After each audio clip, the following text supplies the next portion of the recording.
Oh, hello there. Everywhere else, okay, I'm live streaming to Instagram, LinkedIn, Facebook, and the YouTube community. Hello there. This is Nicole M. Louis from NicoleMLouis.com, and I'm the social worker strategy mentor. I'm super excited to be here sharing with you some golden nuggets. I am going to be live again at 7 p.m. today. Don't miss out on that. I'm going to be talking about how to have consistent income as an independent social worker at 7 p.m. I thought I was doing it at 12 noon. My apologies, it's not 12 noon, it's at 7 p.m. today. And the reason why it's at 7 p.m. is because I know social workers are working during their core hours, and I'm not going to expect them to steal time when they are supposed to be working. So, and for those of you that are in another country, I'm hoping that you'll be able to join us and it won't be too late. So I'm here today to talk to you at this time about whether or not you can really juggle independent social work with full-time work. This is something that I go over and cover a lot with my social workers that I consult with and that I speak with. And why does this always come up? Because most people are trying to make a transition. If they have kind of no idea about independent social work at all, they're usually in a place where they've thought about it and they want to do something. They may have taken on the odd piece of work and not even recognize that they're actually practicing as a semi-independent. I'm coming across quite a lot of social workers that are maybe in that phase, and they haven't quite taken the step into full semi-independence, but they're dabbling, and so it still constitutes semi-independence, right? And so I want to talk about this juggle that happens and that goes on when I'm speaking with them, and what it actually feels like for them and how it's keeping them stuck, but also what opportunities there are, okay? Because if you're in that space, it may not be ideal, but at least you've taken the step. And I always congratulate social workers when they've taken that step. Why? Because they have shown commitment to what they say they're going to do, and they've showed up and they've done it. They've actually taken the step, and that takes guts, right? Even when you're frightened to take a step in a direction that you're not quite sure about, takes guts. And so I always kind of congratulate them and support them in that. But I just want to talk about remaining stuck there, because a lot of social workers are stuck in this halfway house of working full time and trying to run a full-time independent social work practice, and it just doesn't really work. What I've seen is that they have got quite a way into setting up, but they've missed a lot of fundamental pieces, which actually are kind of the basis and the infrastructure that is going to keep their business up. And hold their business up, especially when the rubber hits the road and there are obstacles that will come in the way. And so I've seen that they're actually kind of gone full throttle ahead, and they've got a website and they're promoting themselves and they've taken on pieces of work, but there are quite a lot of gaps that things that they have missed out, that they haven't done, which is a huge problem. So they kind of feel like they're doing this semi-independent, even though they might not call it that, and they're getting themselves ready and gearing up to move into full-time independence in a matter of maybe 2, 3, 4 months. And so sometimes I have to rein them back in and say, let's look at what you've got at the moment. And we start looking at the gaps, and they very, very quickly see that, oh my gosh, I didn't even think of this. I didn't think of that. I didn't think of the other. I don't know what I would do in this situation. I don't know how to solve this particular issue or to fill this gap.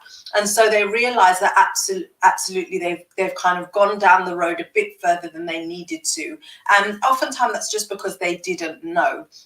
But what they do feel is confident in that they are making progress towards it and they want to take the leap. And again, that's to be admired, and it's a wonderful thing. And my job is to support them in that, but making sure that they're doing it in a way that's really safe for them, and that is going to ensure that they are their business is underpinned and the structure is there. So I want to talk about this juggling that they do, that I see, and what I'm actually seeing in social workers when they come to me for support. So I've taken some notes. So there's a few things I'm going to cover here. There are 5 things in particular that I'm going to go over. So the first one is that can you really successfully juggle independent practice as a social worker with full-time work? And I'm going to help you and let you think about it as I go through this, and we can talk about it at the end and decide together maybe if you think it's a goer or it isn't. My view already is that it's like it can only go so far, right? It can only go so far. And then at some point it just doesn't work. And I know that from experience, having tried to become independent and started the wheels churning and kind of stopped. So that's okay, great. So Kaylee's saying this is something that you worry about. Okay, brilliant. So you're in the right place. And I'm so glad, Kaylee, because I know I said to you I was going to be talking about having consistent work at 12 noon, but actually that's at 7 p.m. today. So you're in the right place at the right time. Absolutely. So yeah, so let's talk about this juggling independence. So first thing is time, okay? Oftentimes social workers are time poor, right? Now, what do I mean by that? You and I know that there are 24 hours in a day. And for those of you that have been part of my goal planning club and that have bought the goal planner and journal that I do, you know that there's an element in there where we actually look at time and we actually track your time, okay? And we look at how realistic and what your day includes. So this is my time tracker, and we look at how we are spending our day, and we usually find that actually there is a lot of time that we have at our disposal that we are not using. Okay, there's 24 hours in a day. We maybe sleep for 8 or 9 of those. We're at work for maybe the same amount of time. That leaves us with at least 5 to 7 hours to play with. Okay, and that obviously that runs between spending time with family, house chores, hobbies, doing other things. But the fact is, it is there. And the reality is we always prioritize what we value. Right, what we value. We will always do things that we enjoy doing, that is going to make us feel good. And so once we start connecting in our mind what makes us feel good, we will start doing more of those things. And it isn't a burden and it isn't a chore. In fact, it's a delight to do it, right? So that's in terms of time. We feel that we are time poor when actually we do have time to do things.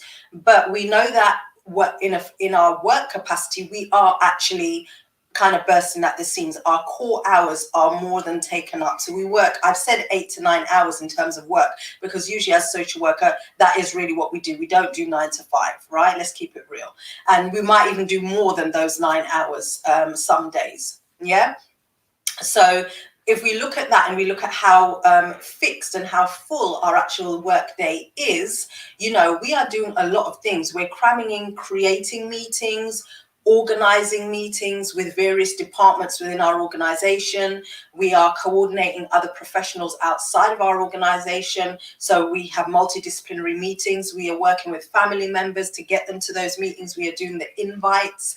We are sending it out. We are actually planning home visits. So we are having to do the preparation work that is required to go and see a family, or one of the adults that we're working with, or if we're in the drug and alcohol space or school, there's a lot of prep work that we need to do. We're sitting down thinking about the theories that we're using and how it's going to impact who we're working with. We're actually doing the traveling to go and see them. We're actually spending time, and oftentimes we can spend more time than we realize or maybe envisage, because something comes up that we have to deal with, right? We can't just say, oh, I'm sorry, time's up, I've got to go. It doesn't work like that in social work. We have to be present and we have to be there. And then there's not to mention the writing up. We have to write up our visits. We have to also take phone calls that come in unexpectedly, right? We have to take on new cases that come in unexpectedly. We have to write up minutes for our meeting. We have to write up assessments and reports. We have to go to panels. We have to have meetings with our manager and sometimes the legal team or service manager. There's a lot of stuff that we have to do. We attend conferences. We attend other meetings that other professionals have organized. There's a mammoth amount of work that we do in our core hours that we are working. So we are genuinely busy. And what happens at the end of that? We're knackered. We are absolutely spent by the end of the day. Right. And so when we get home, then our thoughts are sometimes we don't want to cook, sometimes we just want to hibernate, but we have to spend time with children, our family, we've got things that we need to do. So one of the things is about looking at our time and ensuring that we have the time. But the reality is between personal life and work life, our time expense, the time that we have can be very limited because there are other things that we're doing. And so it is important that we are carving out the time very intentionally to be able to stay consistent on reaching that goal. So we are able to find time is the reality. Yeah, it's very difficult for some more than others because you may have other commitments. You might be a carer as well as be a wife and a mother, and then you're working full time. You may have just bought a house and be moving in. You might be redecorating. You might have had an emergency with the house and now you're sorting things out. You might be studying right now as well, and doing your full-time job. It doesn't matter what the scenario is, there's always going to be an amount of time that you can find and carve out.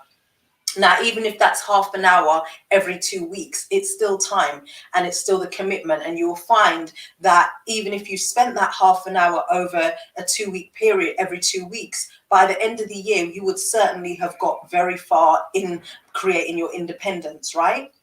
So that's something just to take note of and write down. Okay, that's the first thing. Now, the second thing around that, in terms of whether you are able to juggle, it is a juggle. It can feel like a juggle. And there are going to be times where you feel like you're juggling more in life than at other times because it's just the nature of the beast. It's just life. Life happens. Life throws you curveballs. Things happen. People die. Your circumstances change. You might get pregnant or your wife gets pregnant, and so you've got to rejig things. A number of things could happen. But the point is, once you have already got a system in place where you are committed to working on that thing, doesn't matter how often, how long, how frequently, it's about the commitment is always the key thing to it. Yeah. So that's the first thing. So it can be difficult if you do not have the discipline and if you do not have a structure, if you have not figured out and how often you want to work on becoming independent. And if you are not committed to it, it will be a no-go. Like, you will struggle, right? It won't work for you, this juggling, because that's the first place that it starts. Now, there are some other things that ends up happening, and what I've been seeing, that social workers, when they consult me, when they come to me, they don't have those things in place. Okay. And the other thing that they end up struggling with, because they don't have a commitment to it, they don't have the space, they haven't carved out the space, is they end up getting this brain fog, and their decision making in whether or not they should go fully independent or not, they're kind of constantly teetering. They're on this, how do you call it, the seesaw, right, of whether they go independent or not. And even if they're taking on the odd piece of work, they're cramming it in, right? They're cramming it into their work time because they're feeling like, okay, I've got time on the weekend. So they're already really busy, right? They're already hugely at capacity outside of their personal life, but they're taking on other pieces of work and they're cramming it into the space where they should be doing maybe other things or spending other time with people or working on other things. And they're doing that because, again, they have not carved it in. They have not made it part of their routine. Does that make sense? Right, tell me if that makes sense. So there's a difference between knowing that you've got the space and being strategic in where you place it, and there's a difference between taking something and just saying, you know what, I'm going to scrap that, throw that away and put that in there.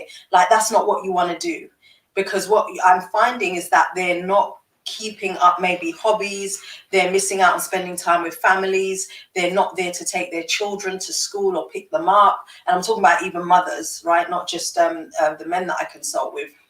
It's mainly women.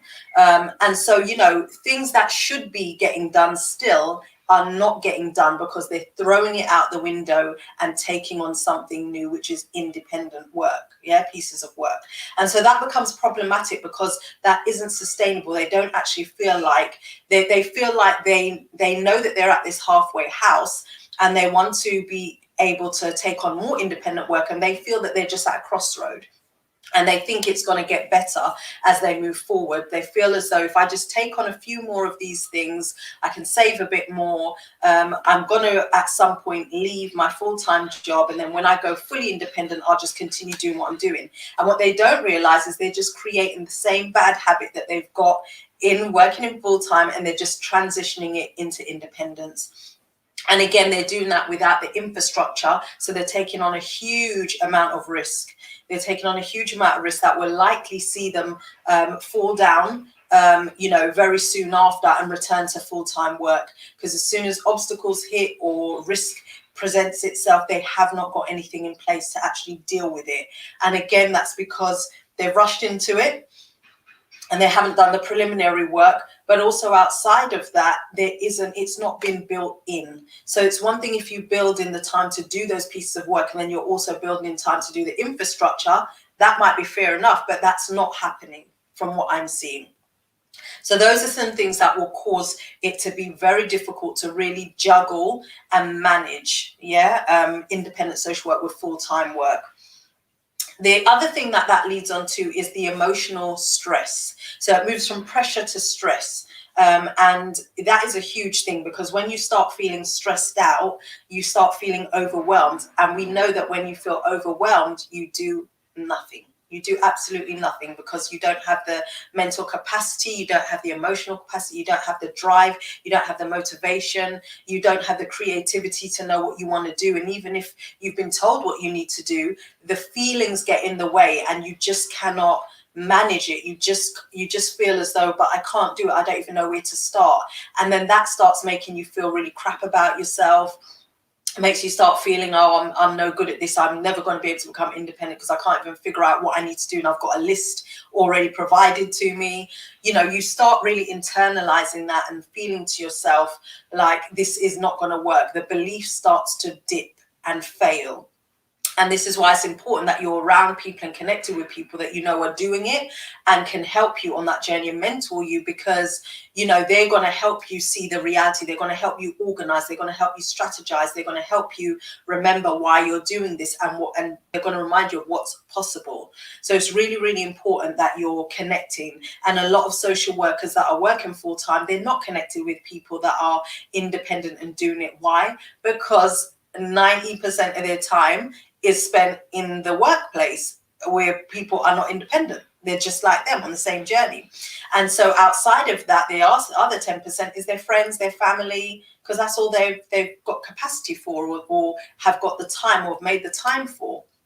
And so that's a huge thing that I'm seeing with social workers who are trying to do this juggling, independence with working full time. And that's another big issue. And I would say that the emotion around it is huge, because we are very driven by emotion, right? As human beings, very driven by emotion, and we can be ruled by our emotion as well. And so you'll remember when I did the 10-day challenge of Get Your Mojo Back, we spoke a lot about emotional intelligence, being able to name and understand our feelings, understand the feelings of others, and then be able to be motivated to reach our goals. A lot of emotional intelligence is around managing our emotions and keeping it in check, and doing challenging a lot of the automatic thoughts that happen for us, especially when we're feeling stressed, when we're feeling under pressure, when we feel as though we do not have what it takes to reach our goals. It is hugely important that we are really focused on that. And so that's another area that's a problem for juggling social work, independent social work with full-time social work. So then we end up in this place where we are split, right? Or social workers are split. That's what I'm seeing. Now, the Bible says that you cannot serve two masters, right? And so this is true of anything. Like, you cannot do two things at the same time. And I know that many of us have different income streams. We do different things. We are spending time in different places because we've got different hobbies. And so it is always a case where we have been split in so many different directions. We have different identities. We wear different hats. Again, depending on our situation, if we're single or if we are married, we might have different businesses. We might have different jobs. Whatever it might be, we have been split in so many different places. And it is really important that we understand we cannot serve two masters. Like, there has to be a focus on one thing for the majority. Now, if we have to juggle and manage other things, it has to be strategic. And the reality is we don't even want to be juggling. Like, I know that when you think about juggling, somebody's throwing things in the air and they're managing it and their eyes are on everything. I kind of feel juggling is messy. When I think of the word juggling, I feel that it's messy. It makes me feel, it conjures up for me a feeling of, kind of, and I want to be able to say manage. When I think about the word manage, I think of a very neatly ordered desk with all my stationery, which I love, and pens that, you know, I have all my different colors because I love color coordinating things. And it just feels a lot more managed when I use the word managing. And just feels more orderly and less chaotic than juggling. But what I'm seeing is social workers are juggling, right? They're not managing, they're juggling. And that's why they oftentimes haven't taken the step. So they're kind of sitting on a fence, and one leg is swinging in independence and the other leg is swinging in full time. They're just sitting and they're la-da-da-da-dying, and you know, they might wobble and teeter a little bit, but then they kind of hold on to what's in front of them and get their balance again. They just keep going, and they do that for a long time. They do that for a very long time. And they might start building the little pieces here and there as best they know how, without getting the full and proper direction. But you know, they remain stuck is what I'm saying, and that's what I'm seeing. They remain very stuck, and then they come to me and then they learn all of this new stuff. I blow them out of the water with learning that, you know, there are huge gaps in what they've got. And I show them and teach them how to fill those gaps. And we start building and creating their structure more formally. So when I have my one-to-one clients, you know, that's where we really start off. We start off with this case of looking at where are they right now, what's going on for them. We peel it all the way back, and how are they managing life right now? What are the things that are going to be thrown up for them that they're going to have to manage as time goes on? Because as they go into their journey of independence, they're going to have systems that allow them to manage life, because life won't stop just because you decide to go independent and learn how to do it, right? So we put some real good strategies in so that they won't fall down and they can keep going even if life throws them a curveball. And so that's really important. So they don't feel as though they're stuck in this juggling phase. They get really organized and they understand how they can successfully build their practice without having to impinge or sacrifice on the time that's already been used for work, family, hobbies, whatever it might be. Yes, so we're really realistic. And so this split that happens, I would say the consequences when over a period of time, and from what I've seen, is they experience a lot of guilt. I have social workers telling me that they feel very guilty that they're not giving time to their family. They feel guilty about themselves, that they have made a promise to themselves that they're going to do independence, not because they're trying to get rich, but because they want to serve. We go into social work, remember we always talk about being a calling. This is not like nobody goes into social work for money, right? We are here because it's a calling, and we want to serve and help people. And so we feel guilty if we are not actually taking the step and moving towards that, where we can actually do what we say we're going to do. We're not honoring our word. We're letting down the people that we say we're going to show up for and help in a greater way, because we can see where we are right now. We're helping them, but in a very limited way, and maybe not as creatively as we would like. And so there's a lot of guilt associated and internalizing this thing of, you know, I'm a bad person, and I'm failing at being able to make progress. And we've all experienced being able to reach a goal. I mean, all of us had a goal of becoming a qualified social worker, and we did it. So we know that we are able to reach goals, but we start to forget those things that we've done. We forget the successes that we've had in life generally, and we start feeling that we are not able to actually achieve our goals. We feel that we're not able to plan and organize ourselves. We feel that we are not able to actually achieve what we say we're going to achieve, and it starts, the dream and the idea of being independent really becomes something so far in the distance that we can't really see it. And so a lot of social workers come to me and they have no real vision of what it is going to look like to be independent.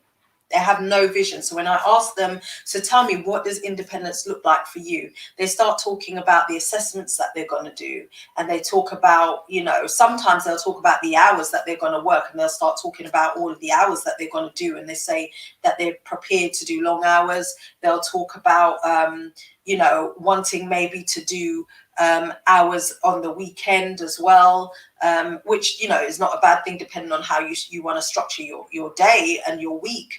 But they start talking about the mechanical things, right? They start talking about the mechanical things, and it's always around doing assessments, or being on a panel.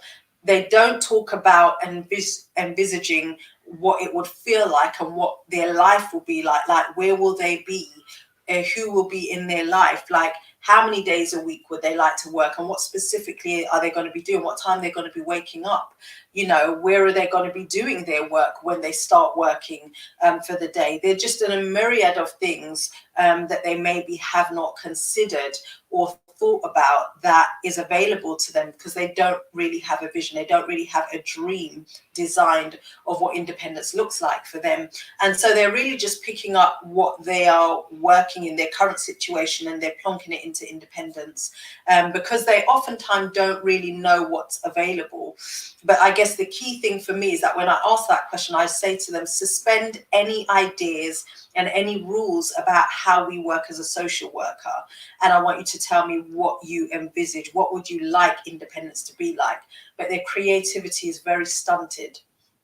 And that is the consequence. That's a huge consequence of this straddling the independence fence, right? That's one of the consequences, is that the more you start working and continuing to work, in a paid capacity, whether that's for the local authority, somebody else, for the NHS as a social worker, and that's our health department over here in the UK, or in a drug and alcohol service, whatever it is, they have a prescribed way of doing things, and there will be restrictions that they will have to work within, or parameters that we might deem as restrictive because we might have other ideas about how things could be done, or what we see certain clients, it doesn't work for them. And so we start thinking, oh, it would be good if we could do this, but we can't, because we have to work within the prescribed nature of where we are.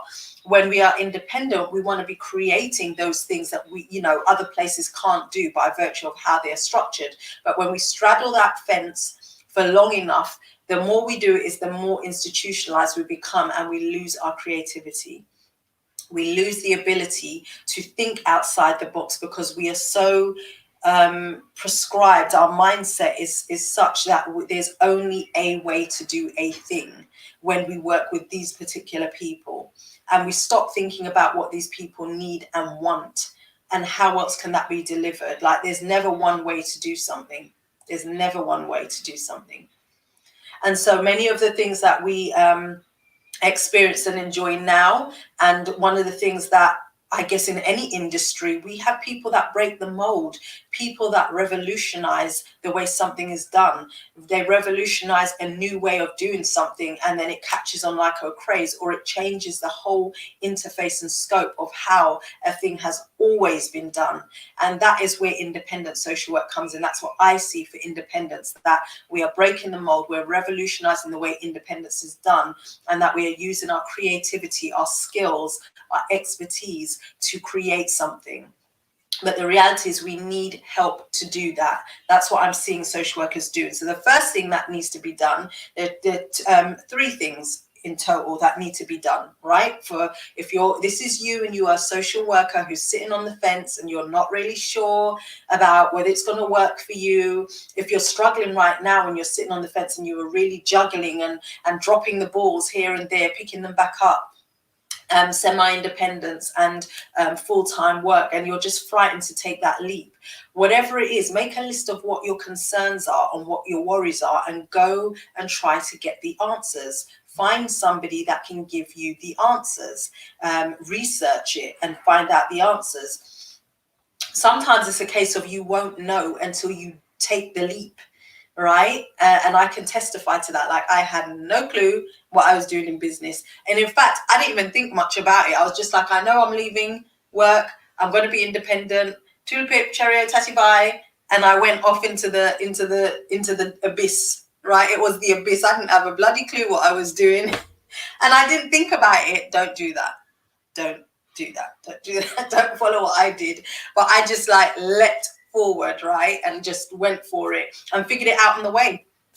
Now, it cost me time and it cost me money, but I still managed to generate 6 figures, which is not bad into my business, okay? So it tells me if I had a blueprint and I had a map, even if I had a map and not a blueprint, or I had both, like how much more could I have achieved? And I don't just mean like monetary wise, like the amount of people that I've impacted, the amount of people that I've served, the things that I've done. I could have got there a lot quicker and saved a lot of sleepless nights. There were some sleepless nights where I'm worrying, thinking, oh, should I have done that? Or, you know, I've done something and it didn't quite work out the way I expected. Like, I've learned the hard way, guys. And so, you know, that's part of my role, is to save you that time and that worry. But the fact is, you know, I did it, and sometimes it's going to be for you in whatever you are going to do. You just have to take that leap, go for it, connect with who can help you, and go forward. Yeah, go forward. So this is really important. So that's the first thing that you need to be doing of the 3, is you need to make a decision. So if this is you, where you're on the fence, where you're not sure, you're worried, you're juggling, and it's just getting to a point where it's just unsustainable, you know, and it's impacting you. Yes, you absolutely have to make a decision one way or another. You cannot straddle the lane. You cannot straddle the fence. You can't be on this seesaw consistently. And I don't encourage you to get on the seesaw, if I'm honest with you. I don't encourage you to take on any independent pieces of work unless you have actually built a proper infrastructure, because even while you're doing that, you can get burnt.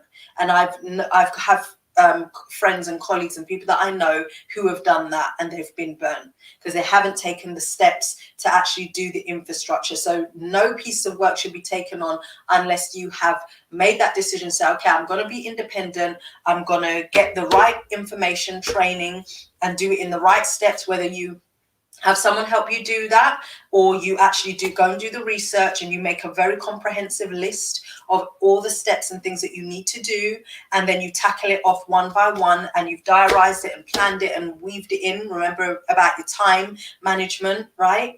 And so that's really important. That's the first step. Make a decision. Make a decision. Make a decision, one way or the other. Okay. The second thing that you want to do once you've made a decision is you actually need to get an accountability partner. So there needs to be somebody that's going to keep you accountable, whether that's your mentor, whether that's a family friend, whether it's another colleague. If you can find somebody to do the journey with, brilliant. Brilliant, because you're both going to be on the same space. Now, listen, the thing about accountability, it has to be very, very strategic. Like, don't get somebody that's not going to keep you accountable. Somebody that's going to be like, oh, don't worry, have you not done that? Oh, no worries, I haven't done mine either. Let's do it next week. Like, you need somebody that is really a stickler for doing what they say they're going to do when they say they're going to do it.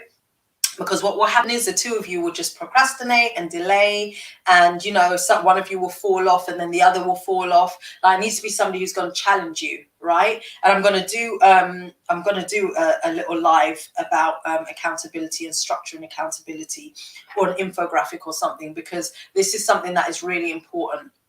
When you have accountability is like the number one thing that really allows you to move forward. Like, you can even even if you had a rubbish plan and you didn't even really have much of a strategy, but once you have an intention and you've got some ideas about the steps you want to take, once you start taking those steps, if you have accountability, you will guaranteed to be going through and taking those steps. But without the accountability, you can have an amazing plan. You can have all of the strategy that you need, but without the accountability, you won't do anything.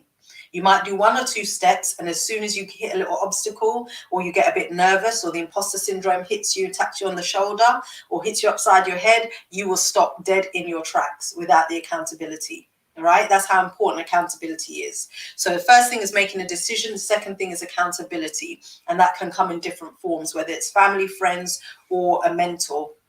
And the third thing I would say is stay connected. Stay with a network that will help you on your journey. You might have an accountability partner that has got nothing to do with social work. There might be somebody that's in the trades industry, but they're really good at what they do. They are very kind of, they like accountability and they'll hold you to it, but they don't really understand your industry. They don't understand what you're trying to do at all. And so they can't really help you with that side of things and keeping your belief alive as far as becoming an independent social worker. And so community is really important, keeping connected with the right people, right? The right people within your industry is going to be important.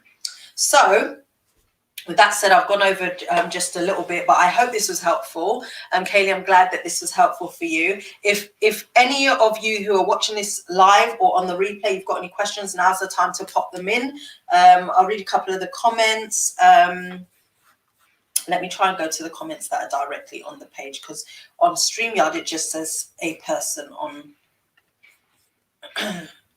who is the person that is...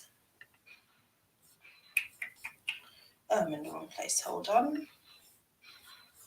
So put your questions up if you have any questions. And if you can't think of any questions right now, but you have one later down the line, then you can, of course, just put it on the comments section and I will get to it and I'll get a notification, of course.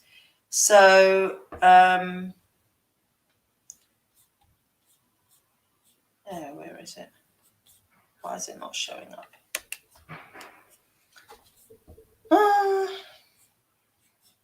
There we go. Okay. Oh, it's not showing it there for some reason. Okay, let me go back to StreamYard. Okay, so somebody says sometimes you have to trust the journey. Yes, you have to trust the journey. And you know what? It's not just about trusting the journey. It's trusting yourself. Because the journey happens, like the journey is laid out for us and we don't know what the journey is going to hold. And, the reality is sometimes the journey is not easy. The journey takes us on some ridiculous hills and we end up in some ridiculous valleys that if we had a choice, we just would not go there. We don't care what life says. We would choose not to go there. We would want the easy route.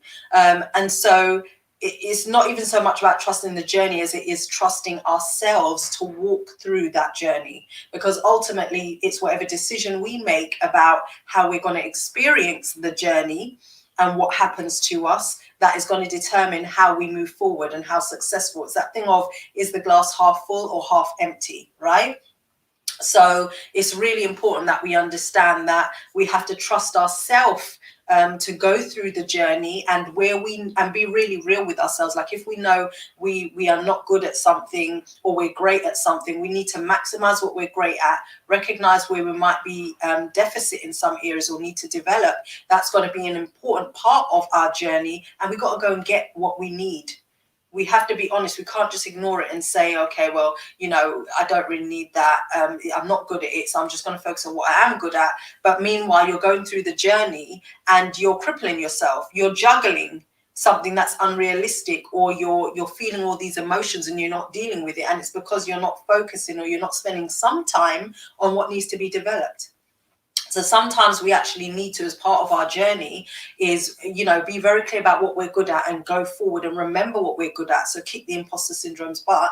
But also we need to be honest about where are the areas that I need to develop and how can I actually fill that gap? How can I actually get better at this if it's an important part and a crucial part of the journey? And that is something that is definitely relevant for social workers that are doing this juggling thing. Like, they know that they need assistance, they know that they need mentor, and they know that they need information, but they won't commit to it necessarily because they're frightened. They're frightened about the unknown. They're frightened about what may or may not happen, even if they're going to be given a blueprint to avoid and to answer those questions. They don't trust themselves enough. They don't trust themselves enough that they're going to be successful at it, that it's going to be real for them. Yeah, it's real for somebody else and I can see them doing it and I'd love to have that. But for me, I can't see how that's going to happen. I've got all this stuff going on. I've been told by my manager they fired me because I'm not performing very well, or I'm not doing really well keeping on top of my work. So if I can't do it in work, how am I going to do it for myself? All these hang-ups we have all these hang-ups about I've got this relationship that I'm going through at the moment, and we're battling, we're having a hard time. I can't imagine taking on independent work or starting the journey towards independence right now when I've got all of this going on. Like, we tell ourselves everything to like avoid kind of taking the step, and we don't trust that we are going to be good enough to do what needs to be done with support. And so we've got to be able to trust ourselves more than we trust the journey. So somebody's asking, any ideas on how to go about filing tax returns? Yeah, so I'm not sure where you're based, or but certainly in the UK, in terms of filing tax returns, there are, I mean, on here, I can only tell you from here in the UK. So you have a government gateway here in the UK, and then you will have to register. Ideally, if you're a limited company, you will do a certain type of tax returns. We call them CT600s, and you have to do your SA 100 and 200 as well, which is a self-assessment. So you will fill those in, but the returns need to be done by an accountant because they're chartered accountant. They're qualified to do it. Now, there are some, times where exceptions. So let's say you might be in between accountants, for example, but your returns are due. You don't need to be filing them late. And so what you can do is actually do the returns yourself. Follow your accountant would usually send you a draft. And so you can copy that kind of template, and you can make a note when you are actually doing the returns to say that you were doing this yourself and you're doing it in good faith, and you'll sign it as the director. And that's if it's a limited company. Now, that's if you're doing a paper form. There should be a space online where you can do it, put a notice like that on the online section as well.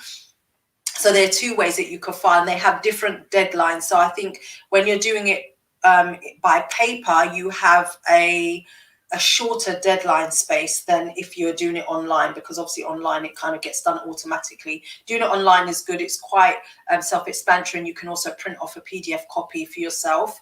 And if you're a sole trader, for example, you might be starting out as a sole trader, you'll only have to do your self-assessment, but your structure should still be very clear-cut: business and your personals. You start as you mean to go on, because ideally you want to move within this industry into actually being a limited company, so you don't stay a sole trader for long. I hope that answers the question. If you are in another country, then there might be a similar setup, and so you can always, I'd encourage you to ask an accountant. I have done a live where I've spoken about how to hire an accountant, like the 5 things you need from your accountant, and what you should be asking your accountant, or something that your accountant should be doing for you. So I have those. You can check the YouTube channel. If you're in the Facebook community, it might be in there. So yeah, I hope that answers the question. And if you're abroad, please ask an accountant. Find this information out. Google will be your best friend. Even YouTube, like I'm sure there are people doing YouTube videos. I know there are for the UK. So if you're in an alternative country, you can also find that out there. If you have any other questions, please let me know. You can DM me, but I'm going to be signing off for now. So that right there, I hope that was helpful in terms of juggling independence and understanding that you can't do it. It's not sustainable. You need to be very clear. I'm going to go over, just recap again: make a decision, be accountable, and remain connected with the right community, right?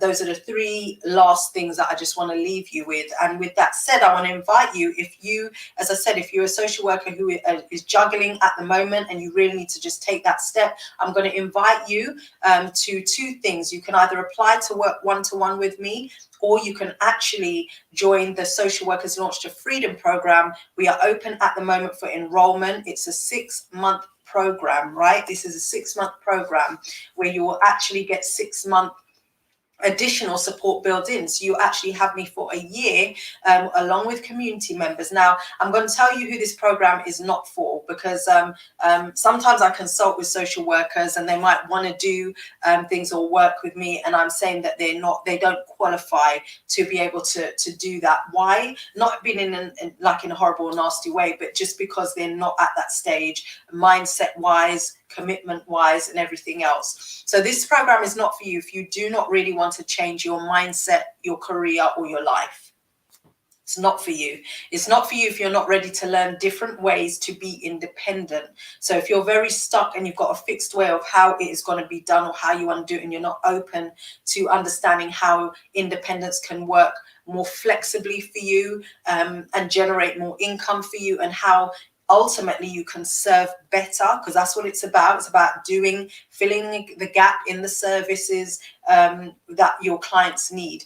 It's not for you if you're not ready to learn that. And if you don't really want to make real progress, in whatever your goal is in your life to be able to become independent, if you're just at a stage where you're quite happy with the mediocre and you're quite settled and you feel so comfortable that you don't want to come out of your comfort zone, like, it's not for you. Yeah. And if you aren't serious about making positive changes in your life and those around you, then it's not for you. Because the reality is sometimes we're in a selfish space. Sometimes we're in a space where we're just thinking about ourselves and we're not really thinking about the bigger picture, which is the people that are on the receiving end of what we're doing. So sometimes we remain really stuck where we are in a place where we're working. We know that we're not performing our best. We know that we're burnt out. But, we're just in a space where, well, I don't care. I'm just going to stay doing this until it works for me to get out and move on. And actually, the people on the receiving end are really receiving a crap service from us in reality. And so it's not for you if you're not serious about making positive changes. On the flip side of that, this is definitely for you if you are a social worker who is ready to start taking action towards independence, right? And doing that within the next year and a half. And I want you to understand that becoming independent, if you decide today, right now, yes, I want to become independent, that doesn't mean that in 2 months' time you're going to be independent. Quite the contrary, in fact. You want a long run up to becoming independent. The shortest time space when people work on a one-to-one with me is 3 months. And then they will always have a launch strategy plan that will be at least another 3 months. So we're talking 6 months plus. And that's for people that are at a particular mindset, commitment stage and journey on their career. And so this program is actually, as I said, 6 months and then an additional 6 months. So there's still another year before you're going to be opening the doors. And you may decide to say, actually, it will be a year and a half when I open the doors. But the fact is, you're making a decision today to say, yes, I want to be independent. And so the journey of the process begins at that point where you make the decision. So if you're ready to start taking action, then this program will definitely be for you. If you're confused about where and how to start becoming independent, like most social workers that come to me that I consult with are like, I have not got a clue where to start. I don't know what to do.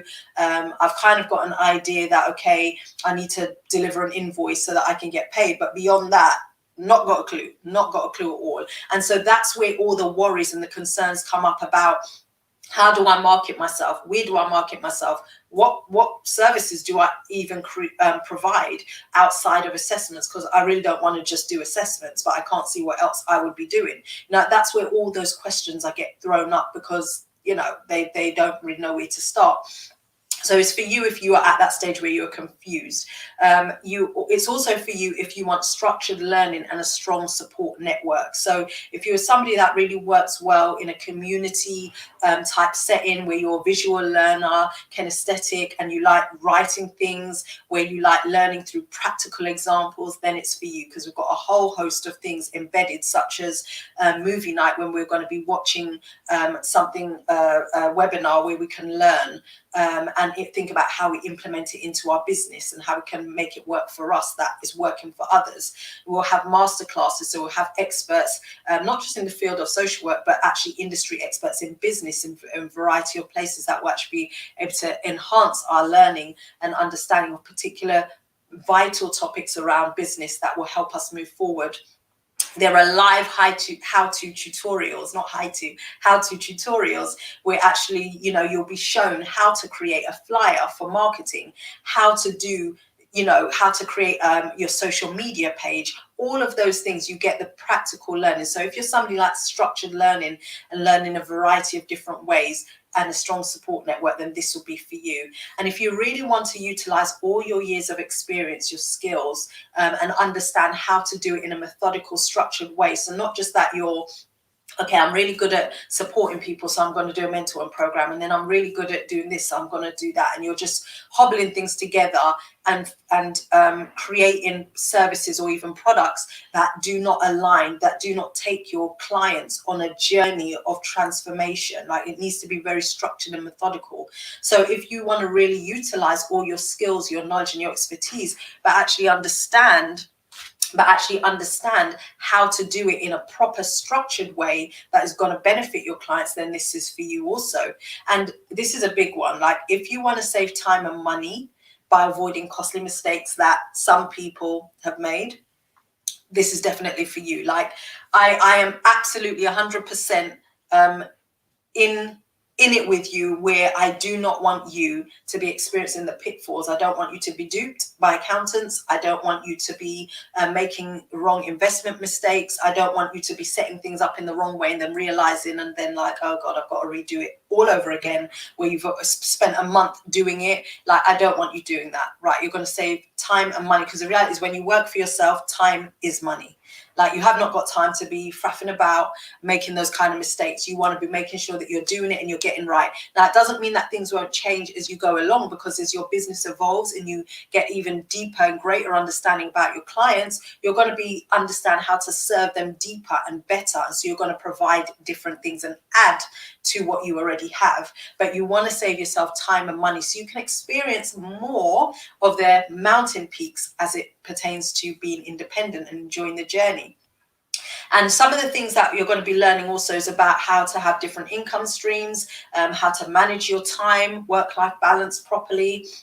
Because even when you're independent and you work for yourself, you absolutely still need to have an understanding of how to manage your time and do it well. And it's even more important because nobody are creating the deadlines for you. Nobody's creating the infrastructure for you. Like when you're full-time as a social worker, those deadlines are bound and you work and fit within it. You have got to create that structure. So you learn how to do that and how to recession-proof your business and have a solid infrastructure.